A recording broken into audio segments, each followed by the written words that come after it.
আপনাদের অনেক অনেক শুভেচ্ছা ও ভালোবাসা জানিয়ে শুরু করছি অনুষ্ঠান আহরণ।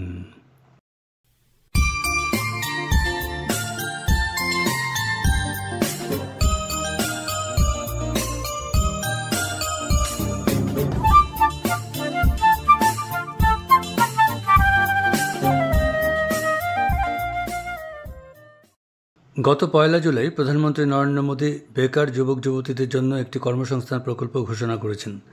কেন্দ্রীয় শ্রম ও কর্মসংস্থান মন্ত্রণালয়ের অধীনে এই কর্মসংস্থান সংযুক্ত উৎসাহব্যঞ্জক প্রকল্পটি রূপায়িত হবে।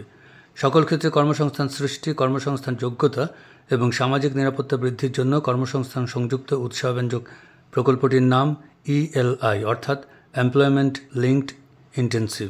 এ নিয়ে কর্মচারী ভবিষ্যৎ নিধি বিভাগে বরাক উপত্যকার দায়িত্বপ্রাপ্ত এনফোর্সমেন্ট আধিকারিক বিপ্লব চক্রবর্তী আকাশবাণীকে জানান, দেশের প্রধানমন্ত্রী শ্রী নরেন্দ্র মোদীজি গত ১/৭/২০২৫ এমপ্লয়মেন্ট লিঙ্ক ইনসেন্টিভ স্কিম ঘোষণা করেছেন শ্রম এবং রোজগার মন্ত্রণালয়ের মাধ্যমে। এই স্কিমটি এফেক্টিভ হবে 1 অগাস্ট ২০২৫ থেকে। এই স্কিমটির মাধ্যমে দেশের বেকার যুবক যুবতী যাতে চাকরিতে নিযুক্ত হয় সে একটা বিশেষ প্যাকেজও ঘোষণা করেছেন এবং সরকারের ধারণা এই স্কিমের মাধ্যমে ৩.৫ কোটি কর্মসংস্থানের ব্যবস্থা হবে এবং এই স্কিমের মাধ্যমে যারা নতুন চাকরিতে জয়েন করবে বিভিন্ন প্রতিষ্ঠানে তাদের জন্য সরকার ৯৯,৪৪৬ কোটি টাকার একটা ইনসেন্টিভ ঘোষণা করেছে। এই স্কিমটি 2টি ভাগে ভাগ করা আছে। একটি ভাগ হলো পার্ট এ এবং দ্বিতীয় ভাগটি হচ্ছে পার্ট বি। পার্ট এটা হচ্ছে সম্পূর্ণরূপে কর্মচারীদের জন্য, সেই পার্ট বিটা হচ্ছে নিয়োগকর্তাদের জন্য। পার্ট এর মাধ্যমে কর্মচারীরা উপকৃত হবেন, কারণ এইখানেই পার্ট এতে প্রতিজন যারা নতুন কর্মচারী যোগদান করবেন এবং ইপিএফের মাধ্যমে তাদের ইউএএন রেজিস্ট্রেশন হবে। সেই ইউএএন রেজিস্ট্রেশনের মাধ্যমে ওরা 2 ভাগে 15,000 টাকা পাবেন। 15,000 টাকাটি কিন্তু দুই ভাগেই বিভক্ত করে দেওয়া হবে, 2 ভাগেই করা হবে। প্রথম ভাগটা পাবেন ওরা 6 মাস চাকরি করার পর এবং দ্বিতীয় ভাগটি পাবেন নেক্সট 6 মাসের পর। কিন্তু সেইটা পাওয়ার আগে, দ্বিতীয় কিস্তির টাকাটা পাওয়ার আগে ইপিএফওর পোর্টালে, এমপ্লয়ির পোর্টালে একটি লিঙ্ক থাকবে, ফাইন্যান্সিয়াল লিটারেসি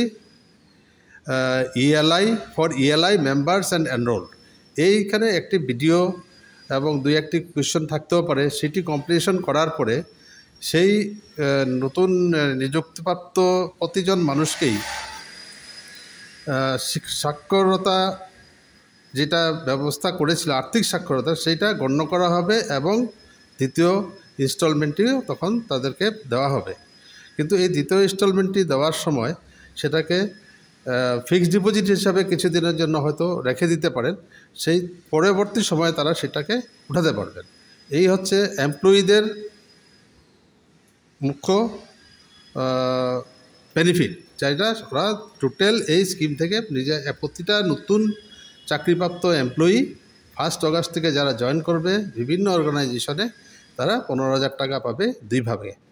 তারপরে হচ্ছে পার্ট এতে যেটা আছে, সেই পার্ট এতে বিভিন্ন যেটা নিয়োগকর্তা থাকবেন তারা কিন্তু কোনো বেনিফিট পাবেন না, সেটা সম্পূর্ণরূপেই এমপ্লয়িদের জন্য।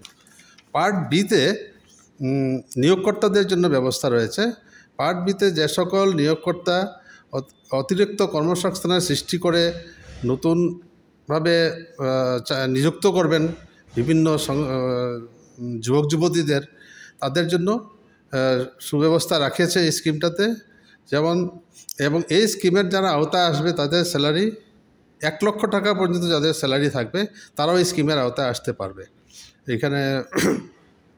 এবং এই ইনসেন্টিভের জন্য প্রতিজন নিয়োগকর্তার একটা বেজলাইন থাকবে। সেই বেজলাইন হচ্ছে তার হয়তো 20 জন, 50 জনের নিচে, 50 জনের উপরে যাদের ECR জমা হয়, সেই বেজলাইনের উপর ভিত্তি করে তাদের ইনসেন্টিভ নিয়োগকর্তারাও পাবেন। কীভাবে পাবেন সেটা 1 থেকে 3,000 টাকা পর্যন্ত ইনসেন্টিভ ওনারা পাবেন। প্রথম হচ্ছে আপ টু স্যালারি 10,000 টাকা যদি হয়, নিয়োগকর্তারা 1,000 টাকা পাবেন প্রতিটি এমপ্লয়ির মাধ্যমে অ্যাপয়েন্টমেন্টের জন্য, নিয়োগ করার জন্য।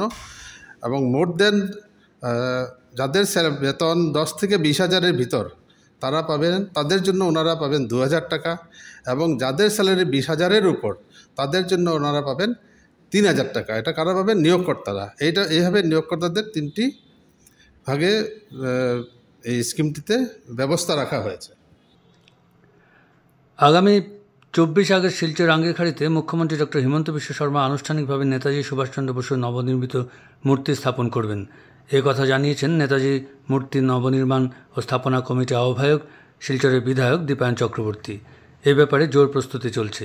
এই অনুষ্ঠানকে সফল করে তুলতে গত 15 জুলাই শিলচর ডিএসএ চত্বরে এক নাগরিক সভা অনুষ্ঠিত হয়।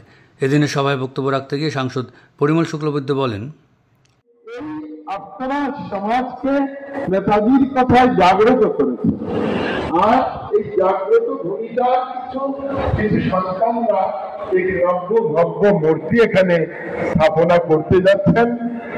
এই ক্ষেত্রে আপনারা যেভাবে যে প্রয়োজন হয় সব ধরনের সহযোগিতা করবেন, এই আশা রেখে সবার কাছে করজোড়ে নিবেদন করে বিনম্রতার সঙ্গে প্রার্থনা করছি যে অনুষ্ঠানটা যাতে খুব সুন্দর করে, খুব ভালো করে শিলচর শহরের বা প্রকৃত যারা দেশকে ভালোবাসার মানুষ আপনারা এখানে এই ব্যবস্থার সঙ্গে জড়িত হয়েছেন, জড়িত হবে, তার প্রদর্শনী যাতে আমরা সমগ্র ভারতবর্ষের কাছে করতে পারি।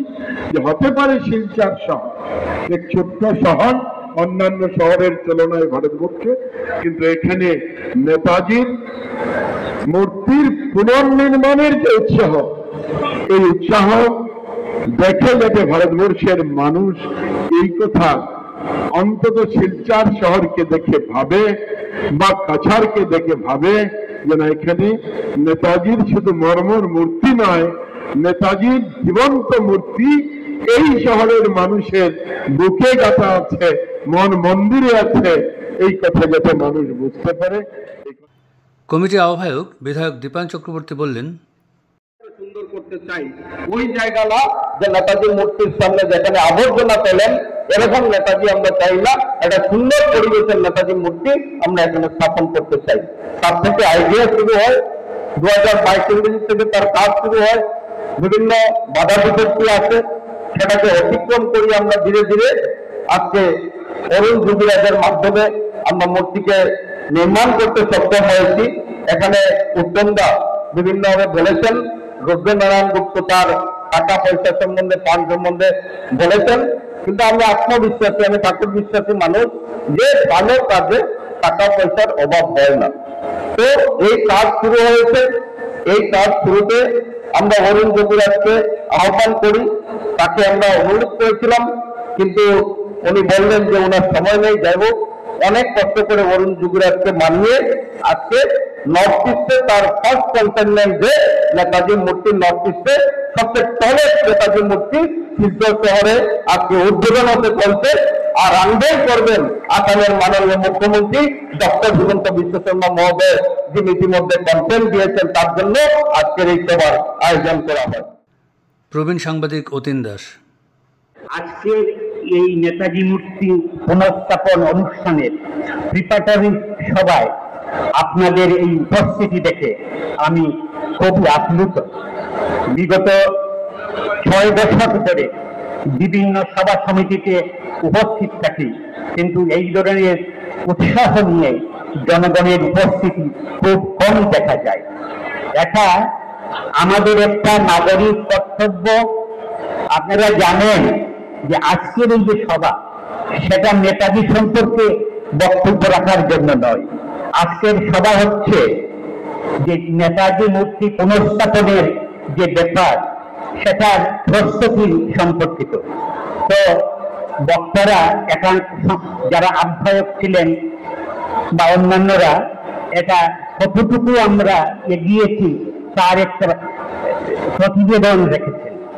এখন 24শে আগস্ট কি করে এই মূর্তি প্রতিষ্ঠা দিনটাকে আমরা স্মরণীয় করে রাখতে পারি, সেটাই আজকে অন্তত আমরা একটা রূপরেখা আমরা চেয়েছি। যাই হোক, নেতাজি সম্পর্কে এখানে বক্তব্য রেখেছেন অনেকেই, আমি সেদিকে যাব না। আমি শুধু এটুকু বলতে চাই যে আমাদের মানুষ হিসাবে, ব্যক্তি হিসাবে আমাদের জন্মের সঙ্গে সঙ্গে কিছু ঋণ থাকে, আমাদের সমস্ত জীবন যায় সেই ঋণ শোধ করতে করতে।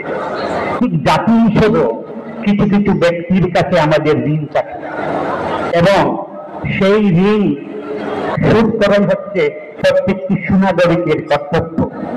ভারতবর্ষকে পৃথিবীতে চিনিয়েছেন যে তিন ব্যক্তি, স্বামী বিবেকানন্দ, কবিগুরু রবীন্দ্রনাথ ঠাকুর আর নেতাজি সুভাষচন্দ্র বসু।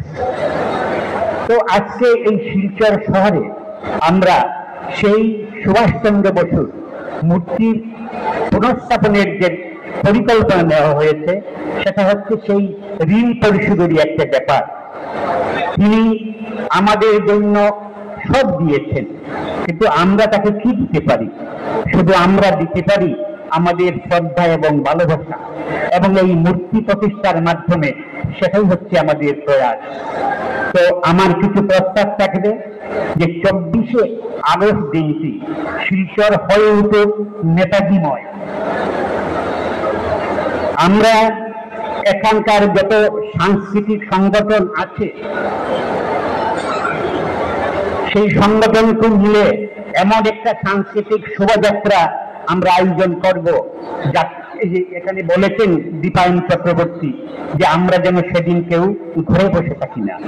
ঠিক সেইভাবে স্কুল কলেজের ছাত্রছাত্রীদেরও বেরিয়ে আসতে হবে। আমাদের এনসিসির যারা ক্যাডেট আছেন তারা যাতে বাদ্যযন্ত্র সহ রোড মার্চে বেরিয়ে আসেন, সেই প্রস্তুতি আমাদের নিতে হবে। আমাদের যে সমস্ত ফিক্স লাউড স্পিকার আছে শহরে, সেগুলো থেকে নেতাজি সম্পর্কিত এবং আজাদ হিন্দের গানগুলো আমাদের প্রচার করতে হবে এই 24শে তারিখ। এখান থেকে যে সমস্ত পত্র পত্রিকা বের হয়, আমাদের অনুরোধ থাকবে সেই দিন সবাই নেতাজি সম্পর্কে বিশেষ কুড়পত্র প্রকাশ করবেন, তাহলেই আমাদের এই প্রয়াস সার্থকতা লাভ করবে। আমাদের প্রত্যেক মানুষ, আমাদের প্রত্যেকেরই একটা স্বপ্ন থাকে, সেই স্বপ্ন নিয়ে আমরা বেঁচে থাকি। আমাদের বিধায়ক দীপায়ন চক্রবর্তী একটা স্বপ্ন দেখেছিলেন 21 সালে, যে মূর্তি থেকে আমরা যে মাল্যদান করে থাকি সেটা শহরের তুলনায় একটু মানে যেন মানানসই হচ্ছে না, একটা বৃহৎ মূর্তি করা হোক। কিন্তু এটা করতে গিয়ে কি যে প্রতিবন্ধকতা বা কি যে কাজ করতে হচ্ছে, সেটা এটার সঙ্গে যারা জড়িত আছেন সবাই জানেন। এখানে রুদ্রনারায়ণ গুপ্ত তার প্রতিবেদনে আয় ব্যয়ের যে হিসাব তুলে ধরেছেন, তাতে আমরা দেখছি এখনো আমরা অনেক পিছিয়ে আছি।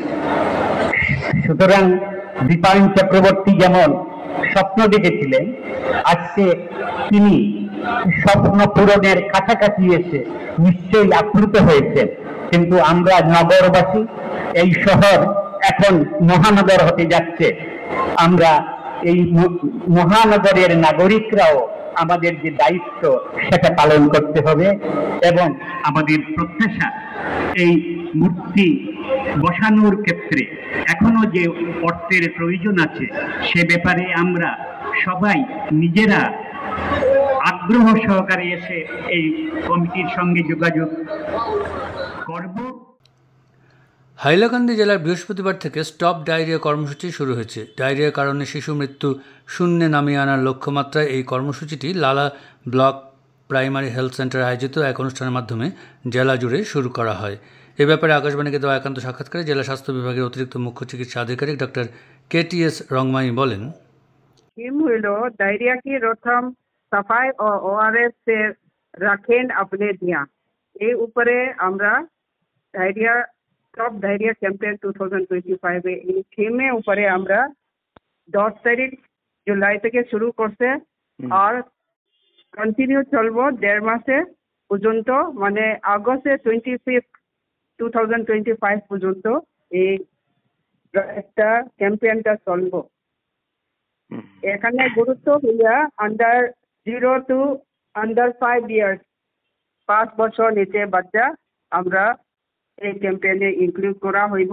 আর এজ ওয়েল এজ মানে কেয়ার গিভার বাচ্চায় খেয়াল রাখে আর বাচ্চা আর মা আর দুইজনে উপরে আমরা এই ডায়রিয়া স্টপ ডায়রিয়া ক্যাম্পেইনটা আমরা চলতেছে।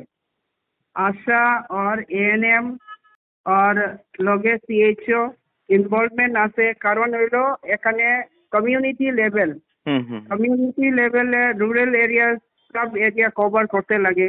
এই কারণে এই অ্যাওয়ারনেস প্রোগ্রামে along with মানে কি ওআরএস প্যাকেট ডিস্ট্রিবিউশন আর জিঙ্ক ট্যাবলেট ডিস্ট্রিবিউশন করা হইব।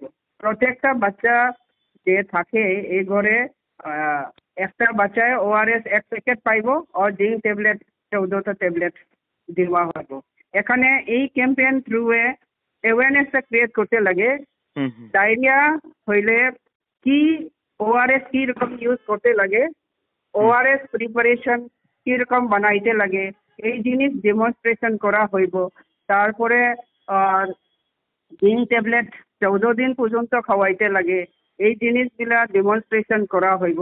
এখানে আশা মেনলি দায়িত্ব কমসে কম 6-7টা আর 10টা গড় পরিবার লইয়া মানে অ্যাওয়ারনেস মিটিংটা গ্রাম লেভেলে অ্যাওয়ারনেস মিটিং করব। এখানে খালি ওআরএস বানানি কথা না, আর হ্যান্ড হাইজিন ক্লিনলিনেস ড্রাইভে উপরে আর ড্রিঙ্কিং ওয়াটার ব্যবহার কিরকম করতে লাগে এইগুলা সবে আর ডেমনস্ট্রেশন আর অ্যাওয়ারনেস মিটিং করা হয়। এখানে স্কুল ইনভলভমেন্ট হয়, পঞ্চায়েত রাজ ইনভলভমেন্ট হয় আর পিএইচডি ডিপার্টমেন্ট ইনভলভমেন্ট হয় আর social welfare child women and child development ডিপার্টমেন্টও ইনভলভ করা হয়। কারণ হইল এখানে অঙ্গনওয়াড়ি সেন্টারগুলা আমরা এখানেও তো আমরা অ্যাওয়ারনেস করতে লাগে। এখানে zinc corner ORS preparation zinc corner আমরা বানাইতে লাগে। অল হেলথ ফেসিলিটিস সম্পূর্ণ ওআরএস কর্নার রাখতে লাগে। কারণ হইল এই ডায়রিয়াটা বেশিভাবে ডায়রিয়া সিজন হইল আমরা মনসুন সিজন, লাটে সিজন, তারপরে আর সামার সিজনে আমরা বেশিভাবে ডায়রিয়াটা হয়। এ কারণে আমরা এই অ্যাওয়ারনেস প্রোগ্রাম আমরা এই সিজনে প্রত্যেক বছর আমরা ড্রাইভটা করা হয়। এখানে আমরা কভার করি 0 to 5 ইয়ার্স বাচ্চা। এখানে প্রত্যেকটা অঙ্গনওয়াড়ি সেন্টারও আমরা হ্যান্ড ওয়াশিং ডেমনস্ট্রেশন আমরা করাই। স্কুল অ্যাসেম্বলি মাঝে এডুকেশন ডিপার্টমেন্টে আমরা hand washing demonstration, mid day meal before and after demonstration, lunch এ আগে আর আফটার লাঞ্চ এটা হ্যান্ড ওয়াশিং ডেমনস্ট্রেশন করা হয়। আর এর মাঝে আউটসাইড পেডি ফিল্ড বা আউটসাইড গ্রাউন্ডে মানে স্যানিটেশন মানে ফিকেল মানে ক্লাসগুলা যেটা আউট ডিফিকেশন এইগুলা স্টপ করা লাগি এই ক্যাম্পেইনে এইটাও আমরা অ্যাওয়ারনেস করা হয়। আর এই অ্যাওয়ারনেস কারণ হইল প্রত্যেকটা ঘরে প্রত্যেকটা মা বাবায় জানতে লাগবো ওআরএস প্রিপারেশন। কারণ হইল আমরা বাচ্চা যাতে ডায়রিয়া থেকে মরেই না, 0 ডেথ হইতে লাগে ডায়রিয়া থেকে। আমরা আসামে এখন পর্যন্ত 5.8 ডায়রিয়া থেকে বাচ্চা এখনো ডেথ হয়। এ কারণে এই প্রিভেন্ট আমরা করবার লাগি বাচ্চা ডেথ যাতে হয় না, এ কারণে এই ক্যাম্পেইন আর আমরা প্রত্যেক বছর আমরা চলতেছে to reduce as well as একটা বাচ্চাও ডায়রিয়া থেকে মরেই না। এখানে তারা হাউস ভিজিট করব, ঘরে ঘরে ভিজিট করব। তা এই ঘরে ঘরে দেখিয়া কোনো ডায়রিয়া বাচ্চা আসেনি কোনো, আর অনুটা খালি ডায়রিয়া না, এই ক্যাম্পেইনে সবটা কভার হয়, বিভিন্ন রোগ আসেনি আর বাচ্চার ইমিউনাইজেশন ঠিক মতো হয়নি, ইমিউনাইজেশন কার্ডও তারা ভেরিফাই করব। এখানে যে কোনো বাচ্চা ড্রপ আউট লেপ আউট ইমিউনাইজেশন যে কিছু থাকে এইটাও কভার আপ করবো। এখানে ইমিউনাইজেশন বাচ্চায় করাইব লাগে অ্যাওয়ারনেস করা হইব এই ক্যাম্পেইনের ড্রাইভের মাঝে। এর মাঝে আর ইম্পর্টেন্স অফ ইমিউনাইজেশনটাও কথা কইয়া হইব। কারণ হইল ডায়রিয়ায় আমরা জানি যে রোটা ভাইরাস এই ভাইরাসে আক্রমণ করলে বাচ্চায় 0 to 5 ইয়ার্সের ভিতরে বেশিভাবে ইনফেকশন হয় রোটা ভাইরাসে। এই কারণে এই ভ্যাকসিন রোটা ভাইরাস ভ্যাকসিন সময় মাঝে ভ্যাকসিন মারা কথা আমরা এখানে অ্যাওয়ারনেস করা হইব। আর এমআর মানে হার্ম রোগ হইলে কমপ্লিকেশনটা হইল ডায়রিয়া বেশিভাবে হয়। এই যাতে না হইব লাগে এমআর ভ্যাকসিনেশন 1 বছর ভিতরে এই 2টা ভ্যাকসিন সময় মাঝে নেওয়া লাগে। এটাও আমরা অ্যাওয়ারনেসে ইম্পর্টেন্স দিয়া অ্যাওয়ারনেস করা হয়। হ্যাঁ, আগস্ট মাস 25 আগস্ট মাস পর্যন্ত চলবে। আর আমরা হাইলাকান্দিয়ে কমসে কম লাস্ট ইয়ারের টার্গেট হইলে 85,312 বাচ্চা 0 to 5 years last year cover করছে। আর এই দিস ইয়ারও আমি আশা করি এই বাচ্চাগুলা কভার করব। রবিবার লালা নতুন বাজারে মণিপুরী সাহিত্য পরিষদ হাইলাকান্দি শাখার উদ্যোগে এক বহুভাষিক সাহিত্য আসর অনুষ্ঠিত হয়। এ নিয়ে আকাশবাণীকে দেওয়া একান্ত সাক্ষাৎকারে আসরের অন্যতম সংগঠক তথা কবি দেব সিং সুব্রাম বলেন, সাহিত্য কীর্তন আমি শুরু করেছিলাম আজ থেকে 13 বছর আগে। আজকে 13তম সাহিত্য কীর্তন অনুষ্ঠান আয়োজন করতেছি। সাহিত্য কীর্তন সাধারণত আমি বিভিন্ন ভাষাভাষী বহুভাষিক কবিতা, ছোটগল্প এবং বিভিন্ন ধরনের লেকচার ওই অনুষ্ঠানে আয়োজন করি এবং দূর দূরান্তের শিলচর, করিমগঞ্জ, বর্তমান শ্রীভূমি এবং আমাদের হাইলাকান্দির তো আছেই হিন্দু, মুসলমান, নেপালি, চা বাগানি অর্থাৎ হিন্দি ওইসব ভাষায় আমরা কবিতা আবৃত্তি এবং ছোটগল্প, স্বরচিত ছোটগল্প, কবিতা ইত্যাদি এই অনুষ্ঠানে পাঠ করা হয়। আমাদের এতদ অঞ্চলের 2024 এবং 25 ইংরেজির মধ্যে যারা বিভিন্ন উপাধি এবং সাহিত্যের ক্ষেত্রে তাদের অবদানের জন্য যারা পুরস্কৃত হয়েছেন তাদেরকেও সম্মাননা জানানো হয়। বিশেষ করে এই বছরে আমাদের ত্রিপুরার মণিপুরী সাহিত্য পরিষদের প্রেসিডেন্ট এল বীরমঙ্গল সিংহকে আমাদের এই অনুষ্ঠানে আমন্ত্রণ জানিয়ে আসাম হরিমোহন ইমা চৌবি লাইফ টাইম অ্যাচিভমেন্ট অ্যাওয়ার্ড, দ্বিতীয় লাইফ টাইম অ্যাচিভমেন্ট অ্যাওয়ার্ড ওনার কাছে আমরা ওই সম্মান দিয়ে সম্মান জানানো হয় আর কি। উনি উপস্থিত হয়ে ওই পুরস্কার গ্রহণ করেছেন। এই পুরস্কারে একটা শাল, মোমেন্টো এবং নগদ 5,000 টাকা আসা যাওয়ার খরচ দেওয়ার ব্যবস্থা আছে। আমরা এই 13তম অনুষ্ঠান পর্যন্ত 53টি বই পরপর প্রকাশ করেছি। আজকে 4টি পুস্তক প্রকাশ করা হইবে। শিশুদের মধ্যে ডায়রিয়াজনিত অসুস্থতা ও মৃত্যুর হার কমানোর লক্ষ্য নিয়ে 10 জুলাই শ্রীভূমি জেলায় ডায়রিয়া প্রতিরোধ অভিযান শুরু হয়েছে। এই উপলক্ষে এক সচেতনতামূলক র্যালির আয়োজন করা হয়, যার সূচনা হয় শ্রীভূমি সিভিল হাসপাতাল প্রাঙ্গণ থেকে। র্যালিটি উদ্বোধন করেন শ্রীভূমির যুগ্ম স্বাস্থ্য সঞ্চালক ডক্টর সুমনা নাইডিং। র্যালিতে শ্রীভূমি শহরের মহিলা স্বাস্থ্যকর্মী, ANM এবং নার্সিং কলেজের প্রশিক্ষণপ্রাপ্ত স্টাফ নার্সরা অংশগ্রহণ করেন। তাঁরা জনসাধারণকে পরিষ্কার পরিচ্ছন্নতা, হাত ধোয়া এবং নিরাপদ পানীয় জলের গুরুত্ব সম্পর্কে সচেতন করেন। র্যালির পর শ্রীভূমি সিভিল হাসপাতালের সভাকক্ষে সচেতনতামূলক সভা অনুষ্ঠিত হয়। এই উপলক্ষে এক সাক্ষাৎকারে রাষ্ট্রীয় স্বাস্থ্য মিশনের শ্রীভূমি জেলা শাখার মিডিয়া বিশেষজ্ঞ সুমন চৌধুরী বলেন, আপনারা জানেন প্রত্যেক বছর বর্ষাকালীন সময়ে আমাদের এতদ অঞ্চলে, শুধুমাত্র এতদ অঞ্চলে নয়, বিভিন্ন এলাকায় আসামের ডায়রিয়া রোগ প্রাদুর্ভাব দেখা দেয়। তো সেটার কথা মাথায় রেখে প্রতি বছরের ন্যায় এবছরও আসাম সরকার রাষ্ট্রীয় স্বাস্থ্য অভিযান স্টপ ডায়রিয়া ক্যাম্পেইন শুরু করেছে। এই ক্যাম্পেইন কেন জরুরি? ডায়রিয়া বা পাতলা পায়খানা সাধারণ একটি রোগ বলে মনে হলেও এটি ভারতের শিশু মৃত্যুর অন্যতম কারণ। বিশেষ করে 5 বছরের কম বয়সী শিশুদের মধ্যে এই প্রাণঘাতী রোগ হতে পারে। কিন্তু আশার কথা হলো ডায়রিয়া প্রতিরোধ করা যায় খুব সহজেই, এবং সহজেই এটা চিকিৎসাও সম্ভব। এই কারণেই স্টপ ডায়রিয়া ক্যাম্পেইন প্রত্যেক বছর পালন করা হয়। আগে সেটাকে ইন্টেন্সিফাইড ডায়রিয়া কন্ট্রোল ফোর্টনাইট বলা হতো। এখন 2 মাস ব্যাপী এই স্টপ ডায়রিয়া ক্যাম্পেইন, সেটা জুলাই এবং অগাস্ট মাস ধরে আমাদের আসামে পালন করা হয়। আসামে নয়, শুধুমাত্র ভারতবর্ষেও বিভিন্ন জায়গায় বিভিন্ন সময় পালন করা হয়। এই ক্যাম্পেইনের মূল উদ্দেশ্য হলো জনসাধারণকে, বিশেষ করে মায়েদেরকে ওআরএসের ব্যবহার সম্পর্কে সচেতন করে তোলা।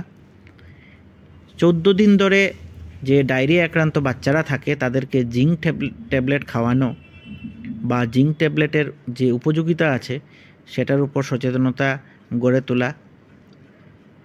সাবান দিয়ে হাত ধোয়ার অভ্যাস গড়ে তোলা, বিশুদ্ধ পানির ব্যবহার, এইসব ব্যাপারে সচেতনতা সৃষ্টি। এবং আরেকটি ব্যাপার যেটা খুব গুরুত্বপূর্ণ, সেটা হলো এক্সক্লুসিভ ব্রেস্টফিডিং, মানে 6 মাস পর্যন্ত শুধুমাত্র বাচ্চাদেরকে মায়ের দুধ খাওয়ানো।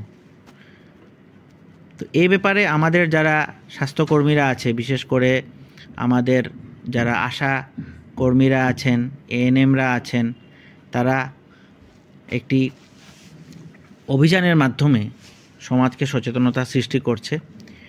আমাদের আশাকর্মীরা ঘরে ঘরে গিয়ে প্রত্যেক শিশুকে 1 প্যাকেট করে ওআরএস দিয়ে আসছে এবং মাকে ওআরএসটি কীভাবে বানাতে হয় সেটার উপর শিখিয়ে আসছে। সাধারণত দেখা যায় পাতলা পায়খানা বা ডায়রিয়াজনিত রোগ হলে দেহ থেকে প্রচুর পরিমাণে তরল পদার্থ, লবণ বেরিয়ে যায়। ওআরএস সেই ঘাটতি পূর্ণ করে। আর জিঙ্ক ট্যাবলেট যদি ডায়রিয়া হয়ে যায়, শরীরকে দ্রুত সেরে উঠতে এবং পরবর্তী ডায়রিয়ার সম্ভাবনাকে কমিয়ে দেয়। সাধারণত ডায়রিয়া হলে আমাদের শরীরে মিনারেল লস হয়, সেই ক্ষেত্রে জিঙ্ক একটি খুব গুরুত্বপূর্ণ জিনিস। তো যাদের ডায়রিয়া হয় তাদেরকে জিঙ্ক খাওয়াতে হয়। আমাদের যেগুলো স্বাস্থ্যকেন্দ্র আছে, সাবসেন্টার থেকে শুরু করে সিভিল হাসপাতাল, সবখানেই এই সময়টাতে ডায়রিয়ার জন্য বিশেষ প্রস্তুতি নেওয়া হয়, যাতে শিশুরা ডায়রিয়া আক্রান্ত হলে সঙ্গে সঙ্গে যাতে চিকিৎসা দেওয়া যায়। হাত ধোয়া একটি খুব গুরুত্বপূর্ণ ব্যাপার। আমাদের এতদ অঞ্চলে আমরা দেখি যে হাত ধোয়ার ব্যাপারটি অনেকের অসচেতন থাকার জন্য ডায়রিয়া বা বিভিন্ন ধরনের কৃমি বা আরও অনেক ধরনের অসুখের সম্ভাবনা দেখা দেয়। তাই খাবার আগে বা টয়লেট ব্যবহারের পরে সাবান দিয়ে হাত ধোয়া, শৌচাগার ব্যবহার করা এবং বিশুদ্ধ জল পান করা, সেই সব ব্যাপারে আমাদের স্বাস্থ্যকর্মীরা গিয়ে ঘরে ঘরে এইসব ব্যাপারে সচেতনতা বৃদ্ধি করছে।